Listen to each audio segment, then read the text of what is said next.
श्रीमद् भागवत कथा की जय। आज हम द्वितीय स्कंद के बारे में पढ़ते हैं। सत्य यह परमात्मा का नाम है। सभी में जो ईश्वर का दर्शन करे वही सतगुरु है। अधिकारी शिष्य को सतगुरु अवश्य मिलता है। प्रथम स्कंद में अधिकार लीला का वर्णन किया गया है। परीक्षित अधिकारी थे, अतः उनको सुखदेव जी मुनि जैसे सतगुरु मिले। परीक्षित ने 5 प्रकार के शुद्धियाँ थी: मातृ शुद्धि, पितृ शुद्धि, दिव्य शुद्धि, अन्न शुद्धि और आत्मा शुद्धि। सद शिष्य को ही गुरु कृपा मिलती है और ईश्वर दर्शन होता है। सद गुरु तत्व और ईश्वर तत्व एक ही है। ईश्वर जिस तरह व्यापक है उसी तरह गुरु भी व्यापक है। जिसका कहीं भी अभाव ना हो वही व्यापक है। परमात्मा सनातन सतगुरु ही व्यापक है। व्यापक की खोजने की नहीं किंतु पहचानने की आवश्यकता है। परमात्मा की भांति गुरु भी व्यापक है किंतु वह अधिकारी को ही मिलते हैं। स्वयं संत बने बिना संत को पहचान नहीं जा सकता। तुम्हें संत दिखाई नहीं देता क्योंकि तुम संत नहीं हो। जो संत बने उससे संत मिलते हैं। संत बनने के लिए व्यवहार को अति शुद्ध करना चाहिए। जब तक मुट्ठी भर चने तक की भी जरूरत है तब तक व्यवहार छूटना नहीं है। जो प्रत्येक व्यवहार को भक्तिमय बनाए वही सच्चा वैष्णव है। संत होने के लिए मन को सुधारने की जरूरत है, मन को बदलने की जरूरत है। जो अपने हृदय का परिवर्तन करता है वह संत बनता है। मन शुद्धि होने पर संत मिलता है। संत से मिलने के लिए संत आता है। विलासी को संत नहीं मिलता। गुरुदेव ब्रह्मा हैं। गुरुदेव नया जन्म देते हैं। नया जन्म देने का अर्थ होता है कि वे मन को और स्वभाव को सुधारते हैं। गुरुदेव विष्णु हैं क्योंकि गुरुदेव शिष्य की रक्षा करते हैं। गुरुदेव शिष्य को मोक्ष भी देते हैं। इसी से वे शिव जी भी के स्वरूप भी होते हैं। गुरु किए बिना ना रहो। तुम लायक होगे तो भगवान की कृपा से सतगुरु मिलेंगे। तुकाराम जी ने अपने अनुभव का वर्णन किया है। कथा वार्ता सुनते हुए प्रभु का नाम मेरे प्रति प्रीति हो गई है। मैं तो विठला विठला का सत जाप करने लगा। प्रभु को मुझ पर दया आई। मुझे स्वप्न में मेरे सतगुरु मिले। मेरे सतगुरु मुझे रास्ते में मिले। मैं गंगा स्नान करने जा रहा था, वे रास्ते में मिले। उन्होंने मुझसे कहा कि विठलानाथ के प्रेरणा से मैं तुझको उपदेश देने के लिए आया हूँ। मैंने गुरुदेव से कहा कि मैंने तो भगवान की कोई सेवा नहीं की है, फिर भी गुरुदेव मुझ पर कृपा की और श्री राम कृष्ण हरि का मंत्र दिया। गुरु दक्षिणा में उन्होंने पांव भर धूप अर्थात घी मांगा। क्या तुकाराम के गुरु का पांव भर धूल भी मिलता नहीं था क्या? तुकाराम की वाणी गणार्थ थी, गणार्थ से भी भरी हुई थी। धूप का अर्थ है तेरा और तेरापन और मेरापन अर्थात अहम। तू मुझे दे दे। आज से तू भूल जा कि तू पुरुष है। तू अपना पुरुषत्व भूल जा। मेरे गुरुदेव ने अपनापन और तेरापन मुझसे मांग लिया। मुझसे आज्ञा दी कि तू अपना अभिमान मुझे दे दे। आज से अहम को मत रखना। तू पुरुष नहीं है और ना ही तू स्त्री। तू किसी का पुत्र भी नहीं है। देह के सारे भाव तू मुझ पर अर्पण कर दे। तू शुद्ध है, ब्रह्म है और ईश्वर का प्राश्य है। जीव का ईश्वर के साथ संबंध सिद्ध कर दिया और जोड़ दिया। जिसका प्रत्येक प्रयास ज्ञानमय हो वह उत्तम गुरु है। ज्ञानी भगत की प्रत्येक क्रिया ज्ञान और बोध रूपी होती है। संतों का सब कुछ लौकिक होता है। सुखदेव जी मात्र ब्रह्म ज्ञानी ही नहीं थे परंतु उनकी दृष्टि भी ब्रह्म दृष्टि थी। सुखदेव जी हरेक को समभाव से ब्रह्म भाव से देखते थे। जैसी दृष्टि वैसी सृष्टि। जिसकी दृष्टि ब्रह्ममय हो उसे जगत का भास नहीं होता। सुखदेव जी गुरु ही नहीं सतगुरु भी है। सुखदेव जी जैसे ब्रह्म दृष्टि वाले सुलभ होते हैं, वैसे ही ब्रह्म ज्ञानी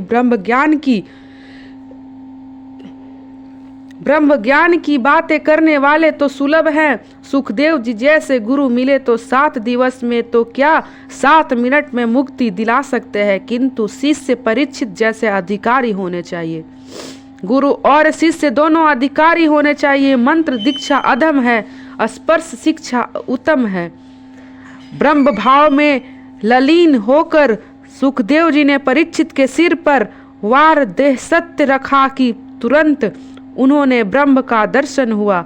और प्रथम स्कंद में अधिकारी की कथा बताई गई है। भागवत का श्रोता कैसे होता है यह बताया गया है। वक्ता कैसे होता है होना चाहिए यह भी बताया गया है। आगे कथा आएगी कि ध्रुव के मार्ग में नारद जी मिले और प्रचेताओं को शिष्य शिव जी मिले। अधिकारी शिष्य को सतगुरु मिलते हैं। परीक्षित के लिए भी सुखदेव जी आए। यह न था लाखों आमंत्रण देने पर भी सुखदेव जी को आंखें उठाकर देखने तक की फुर्सत नहीं है, क्योंकि सच्चा ज्ञानी एक क्षण भी परमात्मा के दर्शन किए बगैर नहीं रह सकता। 3 प्रकार के श्रोता वक्ता की व्यास जी का क्रम दूसरा है, क्योंकि वे समाज सुधार की दृष्टि से कथा करते थे। सुखदेव जी दूसरे को सुधारने की नहीं, किंतु अपने अंतरकरण को सुखी करने के लिए वृत्तियों से कथा करते थे।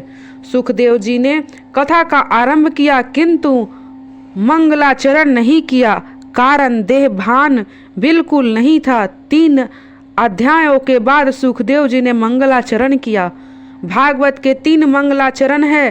प्रथम व्यास जी का, दूसरा सुखदेव जी का और तीसरा प्रयास में तीसरा सूत जी का। यौवन में मंगल आचरण की बहुत ही जरूरत होती है।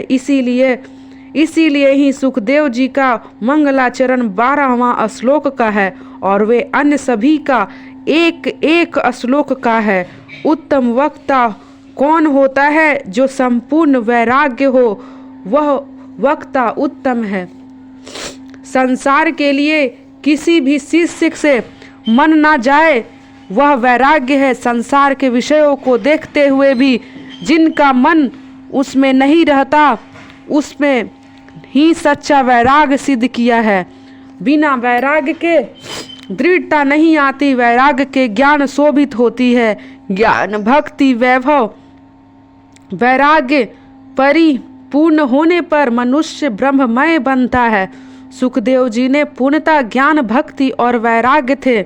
ज्ञानी का हृदय कृष्ण प्रेम में ना पिघले तो वह ज्ञानी किस काम का? परीक्षित राजा सुखदेव जी से पूछते हैं, जिसकी मृत्यु समीप हो उसका कर्तव्य क्या है? उसे क्या करना चाहिए और क्या नहीं करना चाहिए? मनुष्य मात्र का कर्तव्य क्या है?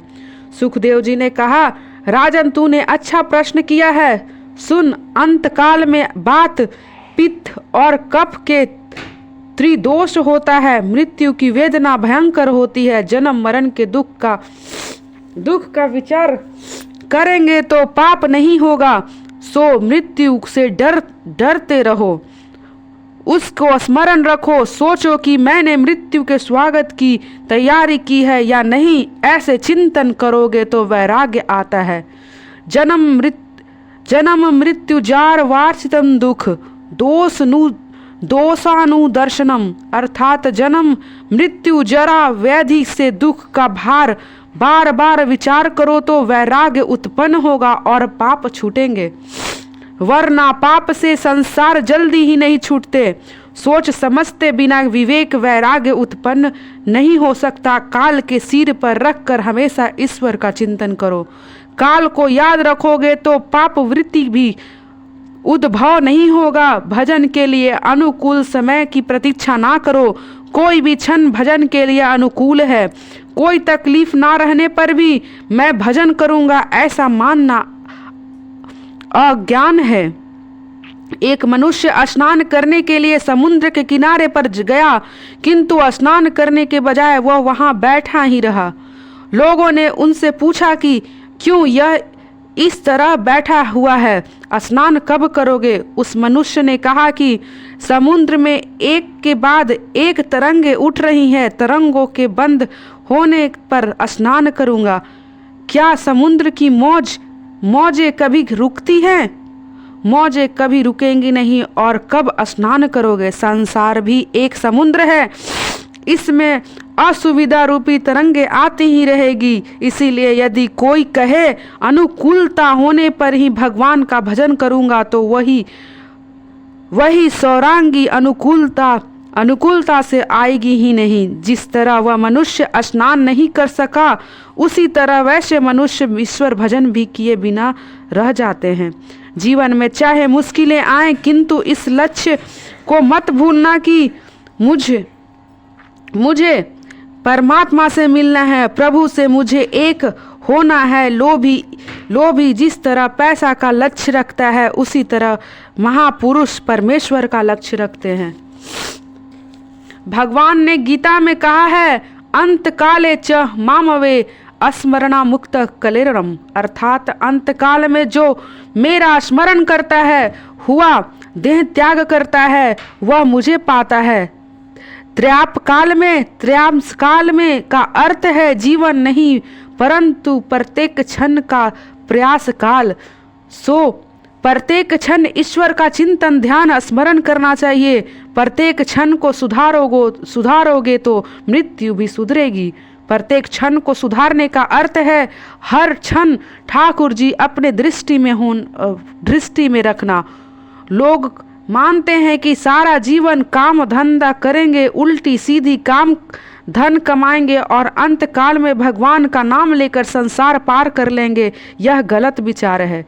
इसीलिए तो स्पष्टता की गई है कि सदा तद्भवाभिवित, अर्थात हमेशा जिस भाव का चिंतन करोगे, उसी में ही अंत काल में भी स्मरण होगा।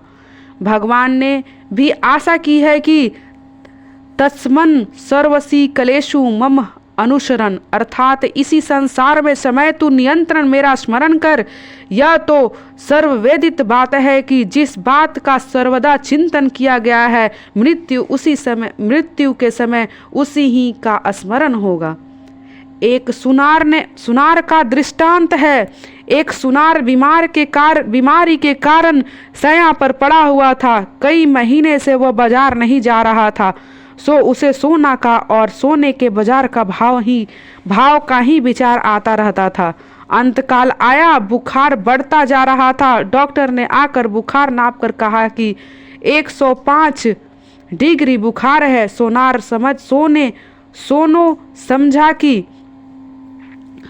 समझा कि किसी ने सोने का भाव बताया है। वह अपने पुत्र से कहने लगा कि बेच दे, हमने 80 के भाव से लिया था, अब 105 हुआ है तो बेच दो। ऐसे बोलते बोलते ही वह मर गया। सुनार ने सारा जीवन सोना खरीदने, बेचने और सोने के विचार से ही गुजारा था। सो अंतकाल में भी उसे सोने का ही विचार आ रहा था। धन संपत्ति की चिंता करने वाला को रुपया पैसा पैदा करने वाले को अंतकाल में उसी के विचार आता है। धन कमाने का कोई पाप नहीं है, किंतु उसे कमाते समय भगवान को भुला देना पाप है। सुखदेव जी कहा कि हे राजन, मनुष्य की आयु इसी तरह समाप्त हो जाती है। निद्रा और विलास में रातें गुजरती रहती है और धन प्राप्ति के प्रयास में तथा कुटुंबों का परिपालन में ही दिन गुजरते चला जाता है। निद्राय हिजे नमक व्यवाशे ना च वा शिवय दिवा चत्रवाय राजनम कुटुंब भरम नैव, अर्थात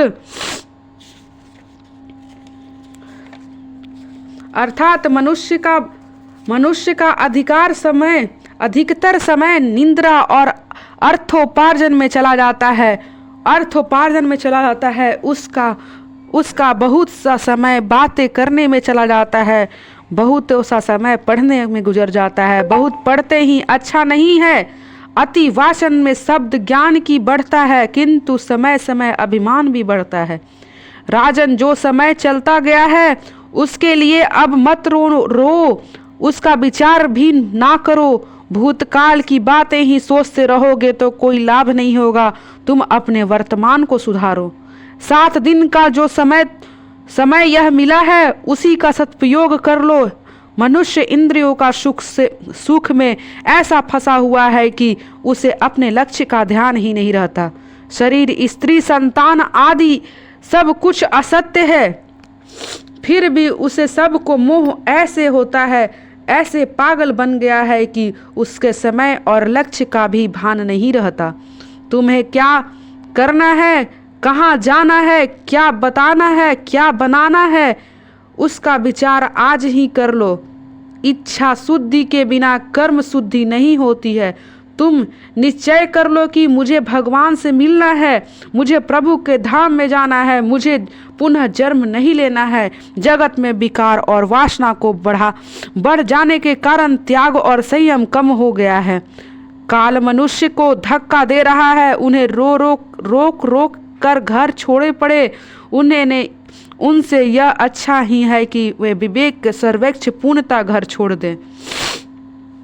शंकर स्वामी ने कहा है, निज हित्रार्थ तुर्ण विग्रहणम, अर्थात हे राजन, मानव जीवन की अंतिम परीक्षा मृत्यु है। मनुष्य की परीक्षण मृत्यु होती रहती है। जो प्रत्येक क्षण को सुधारता है उसकी मृत्यु सुधरती है, और जिसकी मृत्यु सुधर गई उसका जीवन भी उजागर हो जाता है। प्रभु का स्मरण प्रत्येक क्षण का प्रयास काल में करना चाहिए। क्षण से प्रयास काल में मात्र जीवन में, अंत काल में नहीं। क्षण क्षण को सुधारता है, उसी का जीवन सुधरता है। यह शरीर प्रति क्षण बदलता रहता है, अर्थात प्रति क्षण शरीर का नाश होता है। अंत काल में अर्थात प्रत्येक पल के अंत में मनुष्य की मृत्यु होती रहती है। सो प्रभु का स्मरण प्रतिक्षण करो। शंकराचार्य जी का शंकरा भाष्य में यही कहा गया है।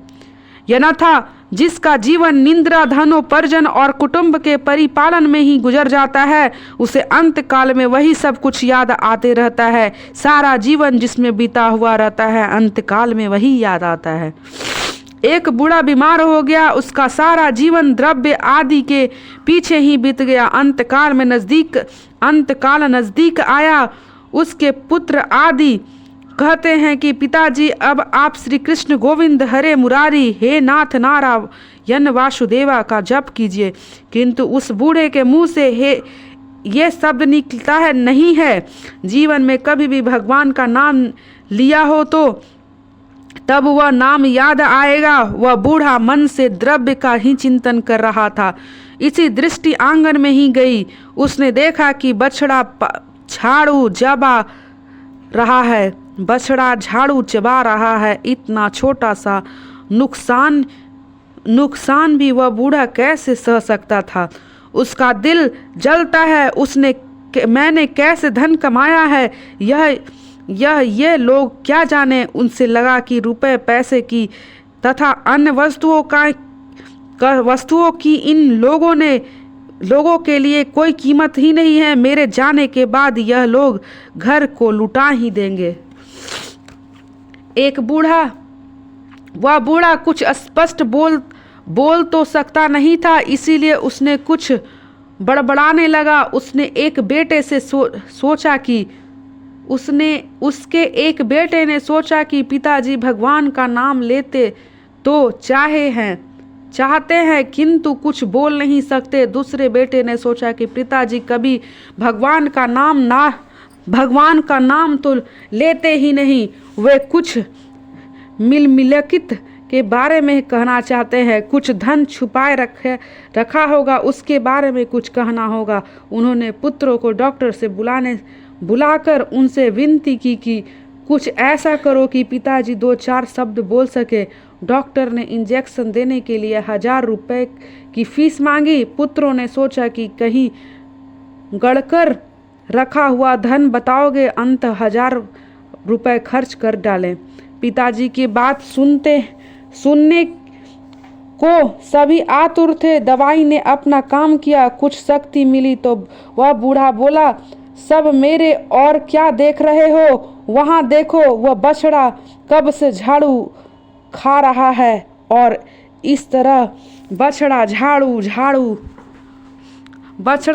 झाड़ू बछड़ा करते हुए बूढ़े ने देह को त्याग कर दिया। आप ध्यान रखो कि कहीं आपकी भी ऐसी दशा ना हो। यह बात हंसने के लिए नहीं, सावधान करने के लिए कही गई है। लक्ष्मी जी अकेली आती हैं तो रुलाती है, किंतु साथ में ठाकुर जी आवे तो सुख करती हैं। लोग कहते हैं कि आने वाले काल की खबर कैसे हो सकती है, किंतु वह तो पहले से ही सावधान करके आता है। काल सभी को सावधान करता है, किंतु लोग मानते ही नहीं। काल आगमन के पहले पत्र लिखता है, किंतु काल का पत्र पढ़ना कोई नहीं जानता। बाल श्वेत होने लग जाए तो मानो कि काल का नोटिस आ रहा है। दांत गिरने लगने जाए तो मानो कि काल का नोटिस आ पहुंचा है। और सावधान बनो, दांत गिर जाते हैं तो लोग नकली दांतें लगवाते हैं। समय आ गया है, लेकिन लोग नकली दांतें बनवाकर इसीलिए लगवाते हैं कि पापड़ खाने का मजा आएगा। ऐसा कहाँ तक चलेगा? खाने से शांति तो मिलती ही नहीं है, इसके विपरीत वासना और अधिक भड़कती ही जाती है। मृत्यु का कोई भी निशानियाँ बताई गई है। अरुंधिका तारा ना दिखाई दे तो मानना चाहिए कि 1 वर्ष में मृत्यु होगी। स्वप्न में कीचड़ में शरीर धंसा हुआ दिखे तो मानो कि 9 माह में मृत्यु हो जाएगी। स्वप्न में कुम्हार की हाथी अर्थात गधे पर सवारी दृश्य दिखाई दे तो मानो कि 6 मास में मृत्यु हो जाएगी। कान में उंगली करने के बाद अंतर्ध्वनि नहीं सुनाई दे तो मुझसे ही 8 दिनों में मृत्यु हो जाएगी। मृत्यु के लक्षण जानना, भयभीत मत होना। सावधान होने के लिए ही ये लक्षण बताए गए हैं। सावधान होने के लिए ही ये भागवत में कथा कही गई है। भागवत की कथा सुनकर परीक्षित ने कृतर्थ हुए। मरण को सुधारने के लिए भागवत शास्त्र है। जीवन की जो सुधारता है उसी का मरण सुधरता है। राजन, मरण को सुधारना हो तो प्रत्येक क्षण को सुधारो। रोज सोचो, विचार करो, मन को बार बार समझाओ कि ईश्वर के बिना मेरा कोई नहीं है। इस शरीर को भी एक दिन मुझे छोड़कर जाना पड़ेगा, यह भी मेरा नहीं है। जब शरीर भी मेरा नहीं है तो मेरा ही है ही कौन? क्योंकि सभी सगे संबंधी शरीर के कारण ही आपसे उत्पन्न हुए हैं। भाव करो कि ना तो मैं किसी का हूँ और ना मेरा कोई है। इस तरह ममता को हटाओ। संग्रह में ममता बढ़ती है, इसीलिए अपरिग्रही बनो। तृप्ति भोग में नहीं, त्याग में है। ममता सिद्ध करने के लिए सबसे ममता रखो, व्यक्तिगत ममता दूर करो। प्रत्येक मनुष्य को चाहिए कि वह प्रति क्षण स्वर्ग आत्मा सर्वशक्तिमान भगवान श्री कृष्ण की लीलाओं का ही स्मरण कीर्तन और मनन करे। इंद्रियों को भोग से नहीं, प्रभु स्मरण से, प्रभु सेवा से ही शांति मिलती है। दुख का कारण देह ही नहीं,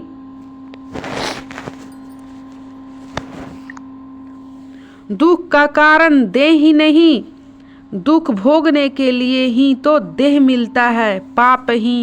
पाप ही ना किए हो तो यह देह और यह जन्म ही नहीं मिलता।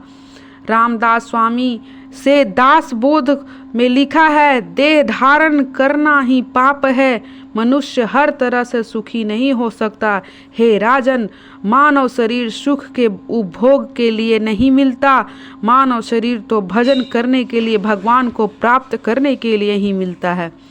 इंद्रिया मुख सभी प्राणियों को एक सा ही मिलता है। शरीर संग से जो सुख स्त्री पुरुष को मिलता है, वही सुख कुत्ते को कुतिया से संग मिलता है। अंत मनुष्य जीवन पाकर प्रभु स्मरण में लीन रहो। तुम जीवन को कुछ ऐसा सांचे में ढालो कि मृत्यु के क्षण में भगवान का ही याद आए। जीव शिव बनने का प्रयत्न ही नहीं करता, अन्यथा वह तो शिव बनने के लिए ही जन्मा है। जीव जब ईश्वर से कहता है कि मैं आपका हूँ, मैं आपका हूँ, तो वह संबंध अपूर्ण है। परंतु ईश्वर जब जीव से कहता है कि तू मेरा है, तभी वह संबंध परिपूर्ण होता है। पाप को टालो, पुण्य कार्य तुरंत करो। ईश्वर हमें पाप की प्रवृत्तियों से कभी छोड़ता है, परंतु जन्मों के संचित संस्कार ही पाप करने के लिए प्रेरणा देती है। एकांत में ईश्वर भजन करो। मन को एकांत जल्दी एकाग्र बनाता है और ईश्वर में ही सबका अंत करना एकांत है। ईश्वर एक और अद्वितीय है। मन को एकाग्र करने के लिए एकांत में रहने की जरूरत है। गृहस्थ घर में समभाव नहीं रख सकता मन को, वह फिर चाहे गीता का पाठ करो क्यों ना करो। सत्यमेव योग उच्चते, अर्थात गृह आश्रम का व्यवहार विषमताओं से भरा हुआ है, वहाँ समता नहीं रखी जा सकती। गृहस्थ के घर में भोग में परमाणु भरे हुए हैं होने के कारण घर में रहकर परमात्मा का सतत ध्यान करना कठिन है। भागवत में सुखदेव जी ने स्पष्ट कहा है कि जिसकी मृत्यु समीप आ गई है, वह घर छोड़ दे। गृहस्थ परिव्रजते धीरे, धैर्य सहित घर छोड़े, पवित्र तीर्थ के जल में स्नान करे और पवित्र एकांत स्थान में स्नान जमा कर बैठ जाए। मन में प्रवन का जाप करो, प्राणायाम के प्राणायु से वश में करो। मन के अन्य विचारों को रोककर भगवान में मंगलमय रूप से जोड़ दो। मीराबाई ने एकांत में गिरधर के आगे नाचना तय किया था। उनकी टेक थी, मैं गिरधर के आगे नाचूंगी तभी उनकी भक्ति सिद्धि होगी। एकांत में बैठे रहो, प्राणायाम करो। मन का प्राण से संबंध है। प्राण में मन ही स्थिर होता है। प्राण में 3 भेद है। प्रथम पूरक प्राणायाम करना होता है। दैहिक नासिक द्वारा बाहर से आयु अंदर खींचते हैं, तब यह योग का प्रतिक्रियाएं है। महाप्रभु जी को सुबोधिनी ने कहा कि योग को भी भक्ति का सहाकार चाहिए। योग को जो भक्ति का साथ ना मिले तो वह रोगी बन जाता है। बिना भक्ति का योग रोग उत्पन्न करता है। बिना भक्ति किए योग साधक नहीं होगा। इतना ही नहीं, वह कभी बाधक भी बन जाता है। भक्ति से योग किए जाए तो प्रभु के साथ संयोग होता है। योग से योगी मन को स्थिर कर सकता है, किंतु हृदय विशाल नहीं होता है। हृदय की विशालता तो भक्ति और ज्ञान से ही होगी। इसीलिए पूरक प्राणायाम से ऐसे भावना करो कि प्रभु का तेजोमय स्वरूप तुमसे हृदय में उतर रहा है। भगवान का व्यापक तेज तुम्हारे हृदय में आ रहा है। फिर जब कुभक करो तब भाव करो कि मैं ईश्वर का आलिंगन कर रहा हूँ। प्राण को शरीर में रोक रहा हूँ। कुंभक है, उस समय ब्रह्म संबंध की भावना करो। उस समय सोचो कि मेरे प्रभु मेरे साथ मेरे मिलन हुए हैं। मेरे प्रभु ने मेरे आलिंगन किया है। यह ब्रह्म संबंध सतत टिक जाए तो मुक्ति मिलती है। मनुष्य इस ब्रह्म संबंध को सदा बनाए रखने के लिए संसार के विषयों में मन में जाने देने के ब्रह्म संबंध भंग हो जाता है। फिर रेचक प्राणायाम करना होता है। बाईं नाक से श्वास बाहर छोड़ना रोचक कहलाता है। उस समय ऐसी भावना करो कि मैं प्रभु के साथ एक हो गया हूँ, मैं प्रभु से एक रूप में हो गया हूँ, भगवान का बन गया हूँ। इसीलिए मेरे पाप बाहर निकल रहे हैं, वासना बाहर निकल रही है, मेरे मन में सारे विकार बाहर आ रहे हैं। अब मैं शुद्ध हो रहा हूँ। जब तक कुछ न कुछ लौकिक व्यवहार भी करना है, तब तक मन की स्थिर नहीं हो सकता। बाहर का संसार तो भजन में, कीर्तन में विक्षेप नहीं करता, किंतु मन का संसार अवश्य विक्षेप करता है। ब्रह्म संध्या में अघर्ष न करता है। वह सोचता है कि मेरे पाप बाहर निकल रहा है। मन की मलिनता दो प्रकार की होती है। स्थूल मलिनता साधन ताप व्रत अनशन आदि से भी यह मलिनता दूर होती है, और सूक्ष्म मलिनता तीव्र भक्ति ही उसे दूर कर सकती है। सुखदेव जी ने इसी प्रारंभ से विराट पुरुष का ध्यान धरने के लिए कहने बात कही। विराट पुरुष की धारण किए बिना मन शुद्ध नहीं होता। सुखदेव जी कहते हैं कि वैसे तो मेरी निष्ठा निर्गुण है, अर्थात नंद नंदन यशोदा नंदन मेरे मन को बार बार अपनी ओर खींच लेते हैं।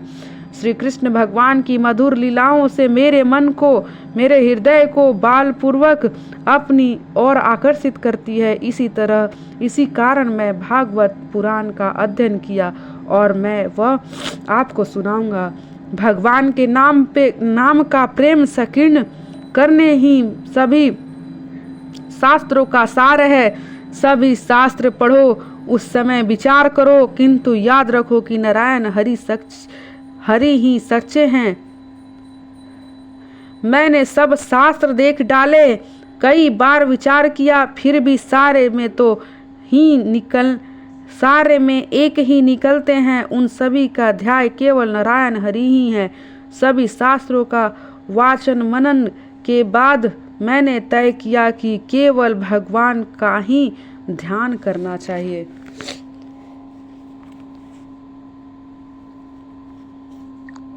बोलिए श्री भागवत कथा की जय।